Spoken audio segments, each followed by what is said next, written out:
ഞാൻ റീസെന്റ് കണ്ട ഒരു മൂവിയാണ് ബോയ് കിൽസ് വേൾഡ്. ഈ ഒരു മൂവി കാണാനുള്ള മെയിൻ റീസൺ എന്ന് പറയുന്ന ഒരു ഇൻസ്റ്റയിൽ ഞാൻ ഒരു പോസ്റ്റ് ഉണ്ടായിരുന്നു, നമ്മുടെ ജോൺ വിക്കും നോബഡിയും. സോ അവരുടെയൊക്കെ ഒരു അനിയനായിട്ട് വരുന്ന ഒരു മൂവിയാണെന്ന് പറഞ്ഞിട്ട് ഞാൻ കണ്ടു നോക്കി. എനിക്ക് ഭയങ്കര ഇഷ്ടപ്പെട്ടു. അത്ര കിടിലം അല്ലെങ്കിൽ ആ ലെവൽ പടമൊന്നുമല്ല ഞാൻ പറയുന്നത്. നമ്മൾ സ്ഥിരമായിട്ട് കാണുന്ന ഒരു ആക്ഷൻ മൂവിയിൽ വരുന്ന അതേ ടെംപ്ലേറ്റ് അല്ലെങ്കിൽ അതേ ഒരു സ്റ്റോറി ലൈൻ ഒക്കെ തന്നെ ആണെങ്കിലും ഈ ഒരു മൂവിയുടെ മേക്കിംഗ് ആൻഡ് പ്രസന്റേഷൻ അടിപൊളിയായിട്ട് തന്നെ ഉണ്ട്. എല്ലാവർക്കും ഈ ഒരു മൂവി ഇഷ്ടപ്പെടുമെന്ന് ചോദിച്ചാൽ ഇല്ല, ഒരു 50-50 ആണ്. പക്ഷെ എന്നെ സംബന്ധിച്ചോളം എനിക്ക് ഭയങ്കര ഇതിൽ കണക്ട് ആയി. കാരണം എനിക്ക് ഇങ്ങനത്തെ മൂവീസ് ഒക്കെ ഭയങ്കര ഇഷ്ടമാണ്. ഈ ആക്ഷൻ ഓറിയന്റഡ് ആയിട്ടുള്ള ഫുള്ളി ആക്ഷൻ പാക്കഡ് കഥയും കാര്യങ്ങളും ഇല്ലെങ്കിലും എനിക്കൊരു കുഴപ്പമില്ല. ഒരു ഫുള്ളി ഒരു ആക്ഷൻ പാക്കഡ് ആയിട്ട് നിൽക്കുന്ന ഒരു കിടിലം മേക്കിംഗ് ഒക്കെ വന്നാൽ തന്നെ ഞാൻ ഇരുന്ന് കാണാം. അത് എനിക്ക് ഏതൊരു കുഴപ്പമില്ല. സോ അങ്ങനെ കാണാൻ പറ്റിയ ഒരു കിടിലം മൂവിയായിട്ടാണ് എനിക്ക് തോന്നിയ ഈ മൂവി. ഇപ്പോൾ സ്റ്റോറി എന്നൊക്കെ പറയുന്നത് വളരെ സിമ്പിൾ സ്റ്റോറി ഒക്കെ തന്നെയാണ്. നമ്മളിപ്പം റീസെന്റ് കണ്ട മങ്കി മാൻ എന്നൊരു മൂവി ഉണ്ടല്ലോ, അതിന്റെ ഒരു എക്സാക്ട് സ്റ്റോറി ലൈനും അതിന്റെ ഒരു ടെംപ്ലേറ്റ് ഒക്കെ തന്നെയാണ് ഇവിടെയും വരുന്നത്. പക്ഷേ ഈ മൂവിയുടെ ഏറ്റവും വലിയ ഹൈലൈറ്റ് എന്ന് പറയുന്നത് ഈ ഒരു മൂവിയുടെ പ്രസന്റേഷൻ തന്നെയാണ്. അതായത് ഓരോ സീക്വൻസും ഭയങ്കര കിടിലുമായിട്ട്, അതായത് ഭയങ്കര ബ്ലഡ് ബാത്ത് ഒക്കെ ആയിട്ട് ഒരു വയലൻസിന്റെ ഒക്കെ ടോപ്പിലൊക്കെ നിർത്താൻ പറ്റുന്ന സാധനം ഉണ്ടല്ലോ, ആ രീതിയിലാണ് ഈ മൂവി മേക്ക് ചെയ്തിരിക്കുന്നത്. നല്ല ബ്ലഡ് ബാത്ത് ഉണ്ട്. ഞാൻ ഈ പറയുന്ന പോലെ ഒന്നും അല്ല,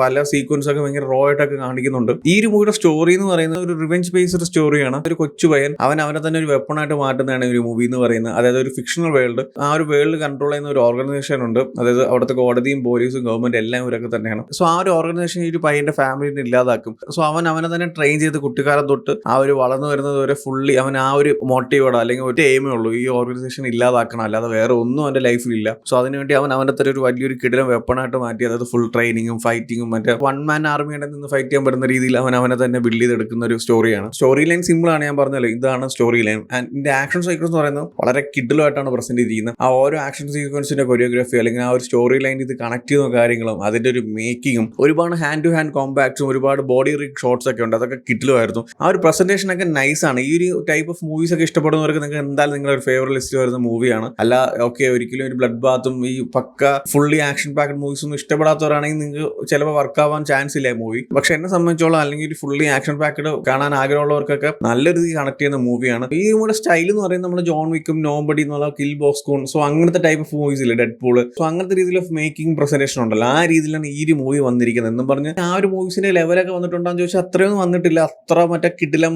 ഐറ്റം അല്ലെങ്കിൽ വൺ ഓഫ് ദ ബെസ്റ്റ് അങ്ങനെയൊന്നും പറയാനില്ല. പക്ഷെ ഈ ഒരു മൂവി അതിന്റെ ആയിട്ടുള്ള ഒരു പ്രസന്റേഷനിൽ അല്ലെങ്കിൽ അതിന്റെ ആയിട്ടുള്ള സ്റ്റൈൽ അടിപൊളിയായിട്ട് തന്നെ ചെയ്തു വെച്ചിട്ടുണ്ട്. ഈ ഒരു മൂവിയുടെ മെയിൻ ഹൈലൈറ്റ് എന്ന് പറയുന്നത് ആ ഒരു ആക്ഷൻ സീക്വൻസ് തന്നെയാണ്. ആ മൂവിയുടെ സ്റ്റാർട്ടിംഗ് തൊട്ട് ആ ഒരു മൂവിയുടെ എൻഡ് വരെയുള്ള സീക്വൻസ് എന്ന് പറയുന്നത് അത്ര കിടിലാണ്. ആൻഡ് എൻഡിലോട്ട് ഒരു എനിക്ക് ഒരു 10 to 20 മിനിറ്റ്സ് ഒരു സിംഗിൾ ആക്ഷൻ സീക്വൻസ് ആണ്. അത് വേറെ ലെവലായിട്ട് തന്നെ പ്രസന്റ് ചെയ്തിട്ടുണ്ട്. അതിന്റെ ഒരു കൊറിയോഗ്രഫി ആയാലും അല്ലെങ്കിൽ അതിന്റെ ഒരു പ്രസന്റേഷൻ ആയാലും എല്ലാം പൊളിയാണ്. ഒരുപാട് കൺഫൈറ്റ്സും ഹാൻഡ് ടു ഹാൻഡ് കോമ്പാക്ട്സും എടുത്തു വരേണ്ട ഹാൻഡ് ടു ഹാൻഡ് കോമ്പാക്ട്സ് ആണ്. ഫുള്ളി മാർഷൽ ആർട്ട് സ്റ്റൈലാണ് പോകുന്നത്. സോ അതുകൊണ്ട് തന്നെ ആ ഒരു hand to hand compact sequence ഒക്കെ പൊളി ഐറ്റമാണ്. ആൻഡ് ഈ മൂവിയുടെ ക്യാരക്ടേഴ്സിന്റെ പെർഫോമൻസ് എടുത്ത് പറയുകയാണെങ്കിൽ എല്ലാവരും അടിപൊളിയായിട്ട് തന്നെ ചെയ്തിട്ടുണ്ട്. മെയിൻ ക്യാരക്ടേഴ്സ് എന്ന് പറയുന്നത് ബിൽ സ്കാർസ്ഗാർഡും ജെസിക്ക റോത്തിയാണ്. സോ അവരുടെ പെർഫോമൻസ് ഒക്കെ അടിപൊളിയായിരുന്നു. സോ എന്തായാലും നിങ്ങൾ കണ്ടു നോക്കുക, നിങ്ങൾക്ക് ഇഷ്ടപ്പെടും. ഈ ടൈപ്പ് ഓഫ് മൂവീസും ഈ ഒരു പ്രസന്റേഷൻ ഒക്കെ ഇഷ്ടപ്പെടുന്നവരാണെങ്കിൽ നിങ്ങൾക്ക് നല്ല രീതിയിൽ തന്നെ കണക്ട് ആവും. സോ എന്തായാലും കണ്ടു നോക്കിയിട്ട് നിങ്ങളുടെ ഒപ്പീനിയൻസ് എന്താണെന്ന് വെച്ചാൽ കമന്റ് ചെയ്യൂ. ഓൾറെഡി ഈ മൂവി കണ്ടവരാണെങ്കിൽ നിങ്ങളുടെ ഒപ്പീനിയൻസ് എന്താണെന്ന് വെച്ചാൽ കമന്റ് ചെയ്യൂ. വീഡിയോ ഇഷ്ടപ്പെട്ടാൽ ലൈക്ക് ചെയ്യൂ, ഷെയർ ചെയ്യൂ. ഇതുപോലത്തെ കൂടുതൽ വീഡിയോസിന് ചാനൽ സബ്സ്ക്രൈബ് ചെയ്യൂ. Thank you so much.